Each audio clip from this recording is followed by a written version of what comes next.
EU tells UK, "We will not punish you. Brexit is punishment enough."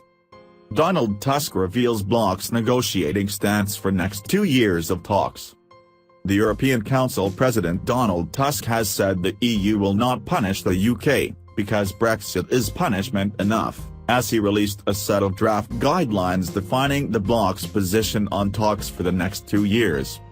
Mr. Tusk spoke at a news conference after the guidelines were sent to the heads of the 27 remaining members of the EU, and immediately leaked to several news outlets. The draft guidelines appeared to offer a concession to Theresa May, suggesting talks on future trade arrangements could begin once sufficient progress was made on the initial Brexit divorce deal. But speaking to reporters, Mr. Tusk said this was not the same thing as the parallel talks demanded in Ms May's letter triggering Article 50.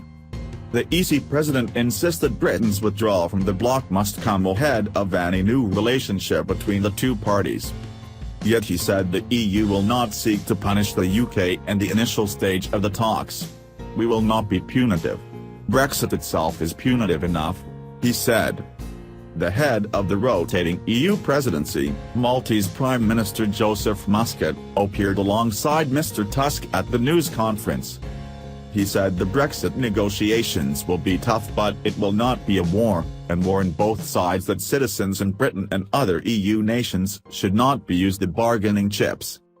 That same phrase was repeated by Mr. Tusk at the end of the conference, in the context of security cooperation between the EU and the UK. Mr. Muscat admitted that he and other European leaders had read with concern Ms May's comments, in an interview with the BBC's Andrew Neil, in which she referred to Britain's valuable contribution to security across the continent.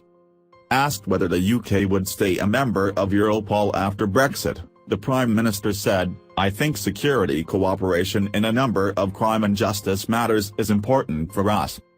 It's not just Europol, there are some other things. There are systems about exchanging information about people crossing borders, for example, which I think are valuable to us, and valuable to the other countries in the EU. I would like to be able to maintain the degree of cooperation on these matters that we have currently." Mr. Tusk said that, particularly after the attack on Westminster 9 days ago, it was clear terrorism was a common threat to the whole of Europe, and said security was not a bargaining chip on the table. Mr. Muscat said he had received assurances from Downing Street that the matter was one of misinterpretation. He said the UK were decent partners, and his government would take the British government at its word.